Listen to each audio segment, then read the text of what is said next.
और मेरा नाम अंकित है and today we discuss about the lesson one of the class sixth science subject. Okay, so हम पहले ओवरव्यू देखेंगे हम क्या क्या पढ़ने वाले हैं। हम पढ़ने वाले हैं व्हाट इज़ फूड।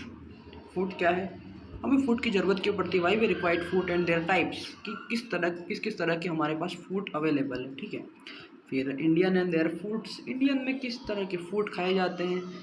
ठीक है, फिर फूड्स एक्चुअली जो फूड जियोग्राफी से एक बहुत डायरेक्ट लिंक रखते हैं, उस पर बात करेंगे।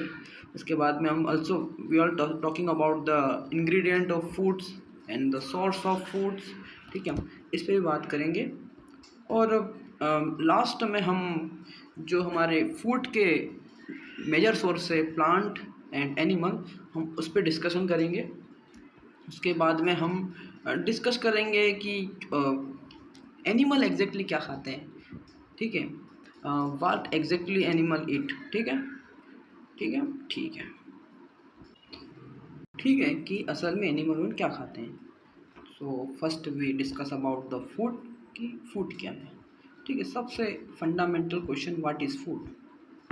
आप एक फिफ्थ क्लास सिक्स्थ क्लास के बच्चे से पूछेंगे कि आप बताइए कि फूड क्या है, तो वो एक इशारा करेगा या वो अपने उत्तर भारत का होगा, उत्तर प्रदेश मध्य प्रदेश का, तो वो रोटी की तरफ इशारा करेगा, या फिर वो साउथ तरफ का होगा तो वो चावल की तरफ इशारा करेगा। ठीक है, सो वो इशारा करेगा कि ये है खाना है, पर असल में खाना क्या है। ठीक है, they are the example of foods.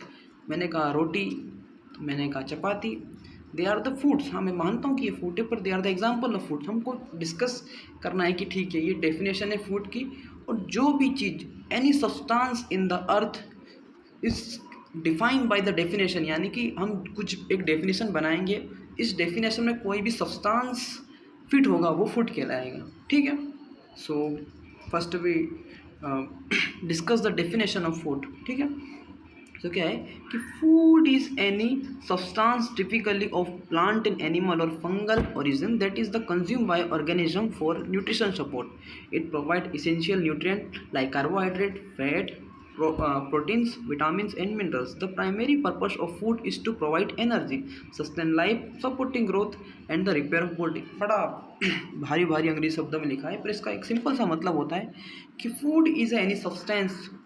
Food एक ऐसा सब्सटेंस है जिसको कंज्यूम करने से ऑर्गेनिज्म, यानी कि जो जीवित प्राणी है, लिविंग बींग है, उनमें उनमें हमें न्यूट्रिएंट्स मिलेंगे, कार्बोहाइड्रेट मिलेंगे, फैट मिलेगा, प्रोटीन मिलेगा। जो जो शारीरिक ज़रूरतें हैं, एक शरीर को एक फ्यूल की ज़रूरत होती है, चलने के लिए, खाने के लिए, चलने के लिए, या कुछ भी क्रिया करने के लिए, नाचने के लिए, कूदने के लिए।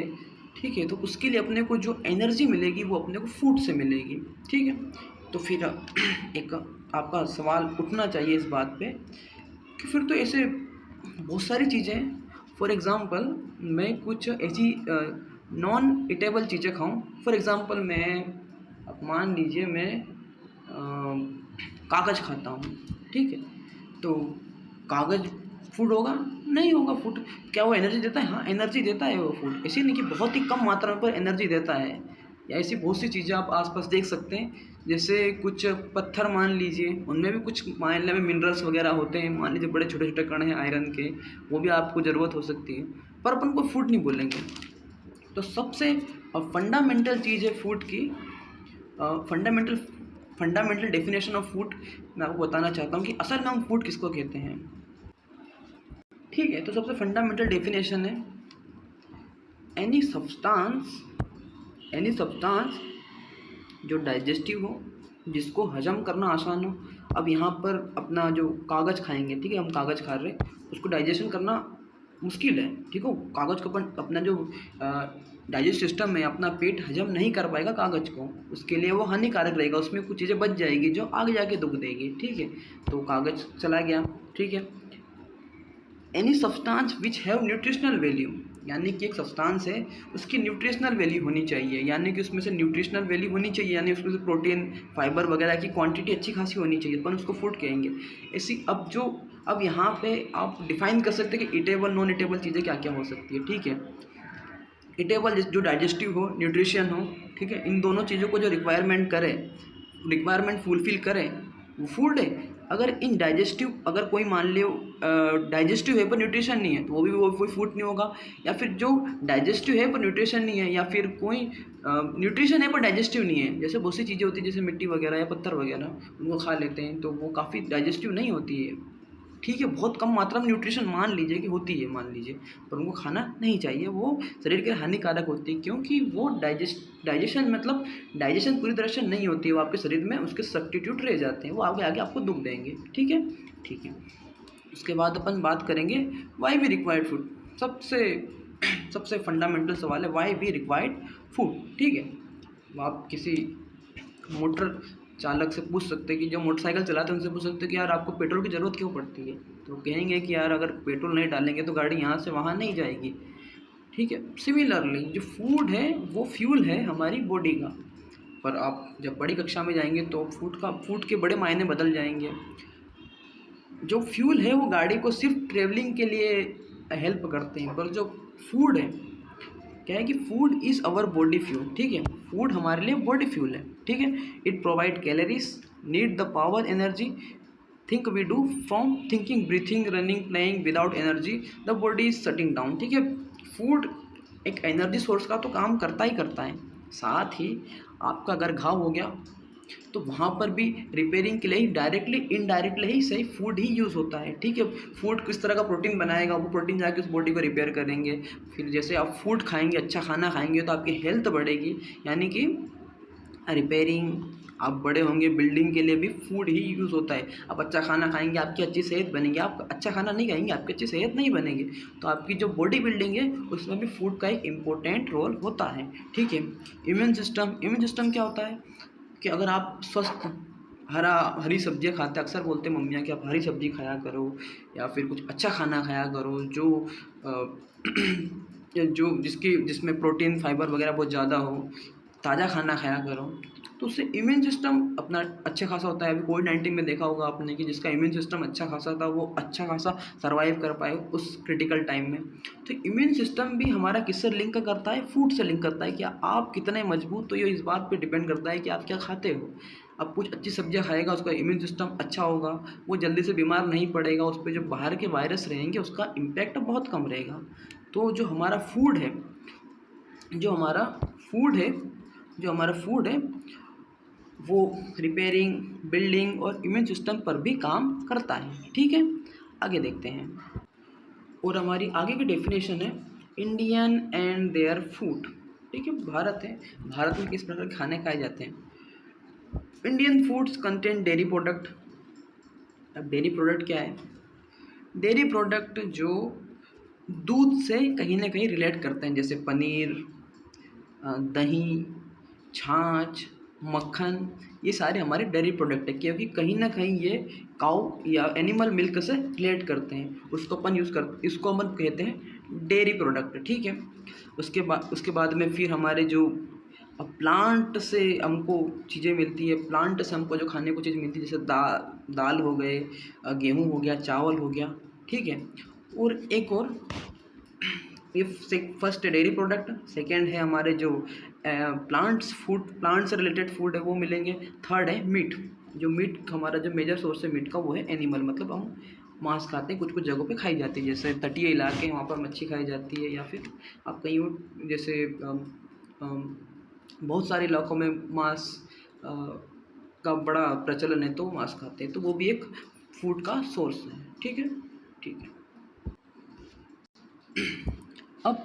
अब तक आपने समझ लिया होगा कि देखिए, जैसे आप मैप में चल जाइए तो यहाँ पर मैं एक मैप बना रहा हूँ। यहाँ पर जो उत्तर भारत है वहाँ पर थोड़ा अलग खाना होता है, यहाँ पर कुछ अलग खाना होता है, या फिर पूर्व भारत में यानी कि अपन 7 सिस्टर अपन कह सकते हैं कि मिज़ोरम, हिमाचल प्रदेश तरफ अलग खाना होता है, दक्षिण भारत में अलग खाना होता है, पश्चिम भारत में अलग खाना होता है।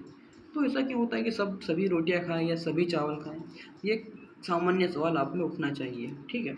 उसका कारण मैं बताता हूँ कि हम जो खाना खाते हैं उसका जो जियोग्राफी से बड़ा डायरेक्ट कनेक्शन है, ठीक है। So our topic is food related to food related to geography. ठीक है, ठीक है। जैसे हमारी भौगोलिक स्थिति यानी कि इन्वायरमेंट किस तरह से काम करता है, वह डिफाइन करता है कि हमारी खेती में क्या उगेगा। ठीक है, जैसे मैं आपको एग्जाम्पल बताता हूँ। उत्तर भारत में उत्तर भारत में गेहूँ की रोटियाँ बनती है। ठीक है, जैसे रोटी, पराठा, समोसे वगैरह उत्तर भारत में काफ़ी प्रचलित हैं, बहुत ज़्यादा मात्रा में खाए जाते हैं। अब क्यों खाए जाते हैं? अब देखिए, जो भौगोलिक स्थिति है यानी कि जो इन्वायरमेंटल कंडीशन है, उसमें क्या है, ठंड के मौसम में एनर्जी के लिए गेहूँ से सही चीज़ों का ज़्यादा उपयोग होता है। ठीक है, जहाँ पर यहाँ पे थोड़ा ठंड ठंड मतलब थोड़ा कोल्ड माहौल रहता है, तो वहाँ पे गेहूँ की उपज बढ़िया होगी, तो इसलिए अपन वहाँ पर ज़्यादा मात्रा में अपन गेहूँ खाते हैं। ठीक है, और वहाँ पर उनकी लैंड के हिसाब से गेहूँ बहुत परफेक्ट चीज़ हो जाती है कि वहाँ पे गेहूँ की मात्रा बहुत ज़्यादा, अगर वहाँ पर चावल उगाएंगे तो गेहूँ की कंपेयर में उनकी उपज कम होगी, इसलिए वहाँ पर जनरली गेहूँ उगाए जाते हैं, तो उनके खाने में भी गेहूँ है। ठीक है, जैसे आप दक्षिण भारत में चले गए, दक्षिण भारत में चावल की आपको बहुत सारी चीज़ें मिलेंगी, जैसे इडली डोसा वगैरह मिलेंगे। अब आप दक्षिण भारत यानी कि साउथ साइड चले जाएंगे, तो वहाँ पर थोड़ा मौसम गर्म होता है, तो गर्म मौसम में गर्म मौसम और पानी की उपलब्धि के कारण चावल मुख्य है यहाँ पे। ठीक है, तो उनकी इन्वायरमेंट के हिसाब से चावल, वहाँ पर चावल की उपज अच्छी खासी होती है, तो वहाँ पे चावल ज़्यादा खाते हैं। पूर्वी भारत यानी कि हमारा जो बंगाल साइड है, बंगाल के साइड जो इलाका है, वहाँ पर तटीय इलाका है, यानी कि कोस्ट है, यहाँ पर समुद्र पास में आ जाता है, तो यहाँ पर ये लोग ज़्यादातर मच्छी ज़्यादा खाते हैं, क्योंकि वहाँ पर उपलब्ध वही है, तो वहाँ पर मच्छी ज़्यादा खाई जाती है। इसके बाद में फिर आप इसके बाद में आप फिर पश्चिम भारत में आप देख सकते हैं, यहाँ पे बाजरा, ज्वार, गेहूँ की ज़्यादा खेती हो जाती है, मतलब बाजरा ज्वार का ज़्यादा हो जाता है, क्योंकि उनका वातावरण वैसा है। फिर पूर्वोत्तर भारत में जैसे कि अपने ये सेवन सिस्टर में, पूर्वोत्तर भारत यानी कि यहाँ पे सेवन सिस्टर यानी कि अपना सिक्किम वगैरह, हिमाचल प्रदेश, यहाँ पर मोमोस या फिर चावल के मोमोस या थुप्पा वगैरह खाए जाते हैं, क्योंकि पहाड़ी इलाका है, बारिश के कारण उबाल कर बनाया गया भोजन आम है, बारिश ज़्यादा होती है वहाँ पर, उस कारण उनके इन्वायरमेंटल कंडीशन के कारण जो खाना वो बना सकते हैं वो बनता है। ठीक है, तो इस तरह से हमारे जो खाने के जो तरीके हैं वो डिफाइन करे गए जियोग्राफी पे, कि हम जिस इन्वायरमेंट में हम रह रहे हैं वहाँ पर हम उसी तरह का खाना खाते हैं। ठीक है, ठीक है, ठीक है। अब हम बात करेंगे, हम जो खाना खाते हैं उनके इंग्रेडिएंट। जैसे इडली हो गया, इडली, ठीक है, उसमें इंग्रेडिएंट क्या क्या रहेंगे, राइस रहेंगे, उड़द दाल रहेगी, साल्ट रहेगा, वाटर रहेगा, इसके कॉम्बिनेशन से आपको इडली मिलेगी। और इन चीज़ों का सोर्स क्या रहेगा, राइस का सोर्स प्लांट, उड़द दाल भी प्लांट से आती है, साल्ट और वाटर को हटा दीजिए, ये नॉर्मल चीज़ है। ठीक है, और फिर चिकन करी, चिकन का सोर्स क्या रहेगा, उसमें चिकन रहेंगे, स्पाइसेस रहेंगे, ऑयल रहेगी, घी रहेगी, वाटर रहेगी। चिकन का सोर्स क्या रहेगा, एनिमल रहेगा। स्पाइसेस जनरली अपने को प्लांट से मिलते हैं, ऑयल और घी भी हमको प्लांट्स और एनिमल से भी अपने को ऑयल मिलता है। ठीक है, अब जैसे खीर एग्जाम्पल है, तो खीर में क्या रहता है, खीर में मिल्क रहेगा, राइस रहेगा, शुगर रहेगा, तो मिल्क का सोर्स कहाँ से, एनिमल है। तो यहाँ पर हम देखेंगे कि फूड आइटम में जो इंग्रेडिएंट रहेंगे उनका सोर्स क्या क्या रहेगा। ठीक है, तो राइस का सोर्स प्लांट रहेगा, शुगर का सोर्स शुगर गन्ने से मिलती है, वो भी एक प्लांट है। फिर आप रोटी और चपाती है,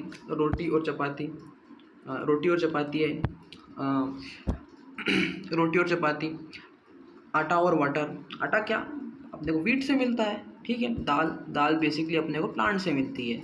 ठीक, तो यहाँ पर हमने देखा कि किस तरह से फूड आइटम जो हम खाते हैं, हमारे पास एक बाटी आई है, उसमें पहले उस बाटी किससे चीज़ बनती है, जैसे बाटी में आटा होता है, पानी होता है, अजवाइन वगैरह डाला जाता है। अब इन तीनों का सोर्स क्या रहेगा, इन तीनों का सोर्स रहेगा अपना प्लांट रहेगा। तो जो हम जो खाते हैं उसमें मल्टीपल इंग्रेडिएंट्स होते हैं, उनके सोर्स अलग अलग होते हैं। ठीक है, तो ये हमारा टॉपिक हो गया food items, ingredient and source. हम आगे चलते हैं अभी। अब जैसा कि हमने देखा कि हमारे जो फूड है, ठीक है, फूड में इंग्रेडिएंट है, जैसे मैंने बताया आपको कि अपनी बाटी में पानी है,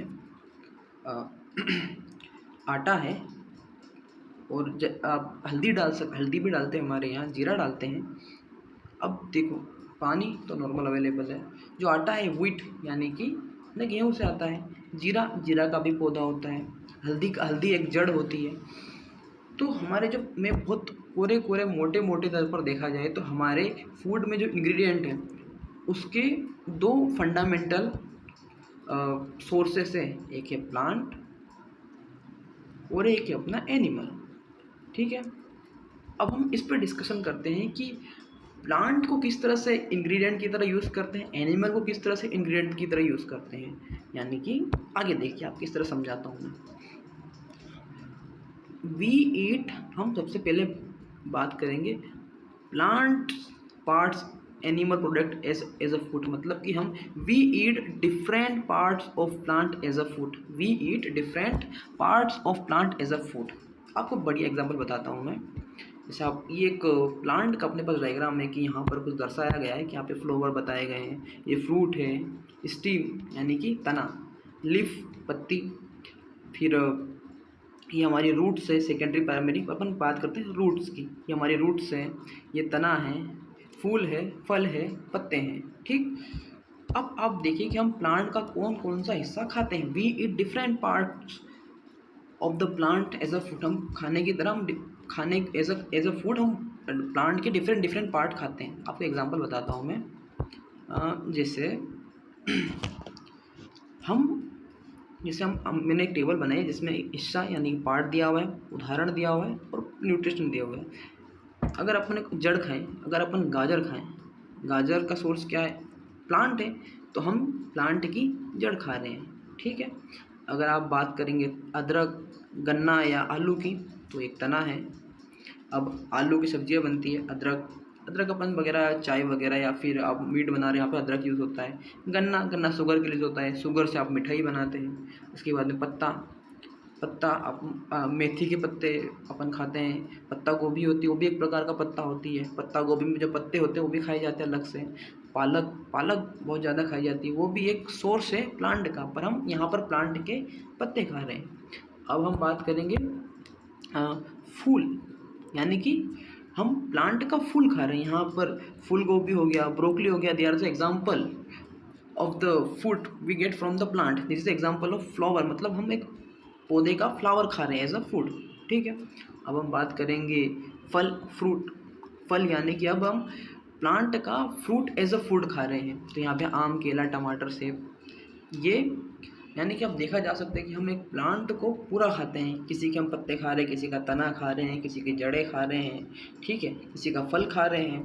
तो ये एक फल का एग्जाम्पल है। उसके बाद में हम बात करेंगे बीज की, तो बीज में हम चावल, जितनी भी दालें होती है, तुअर की दाल, मूंग की दाल, ये एक बीज खाते हैं हम पौधे का। बादाम हो गया, गेहूँ हो गया, ये हम बीज खा रहे हैं पौधे का। अब इस तरीके से मतलब जड़, तना, पत्ता, फूल, फल, बीज, ये एक प्लांट के पार्ट्स हैं। तो हम डिफरेंट प्लांट के डिफरेंट पार्ट्स से चीज़ें उठाते उसको खाते हैं एज अ फूड। ठीक है, यानी कि हम जनरली क्या सोचते हैं कि हम सिर्फ प्लांट, अगर हम पहली बार सोचें तो हम सोचते हैं कि हम सिर्फ प्लांट का फ्रूट एज अ फ्रूट ही खाते हैं, कि हमको प्लांट से फ्रूट ही मिलता है एज अ फूड, पर नहीं, हम पत्ता खाते, तना खाते हैं। आपके सामने एग्जाम्पल है। ठीक है, अब हम बात करेंगे कि एनिमल से हम फूड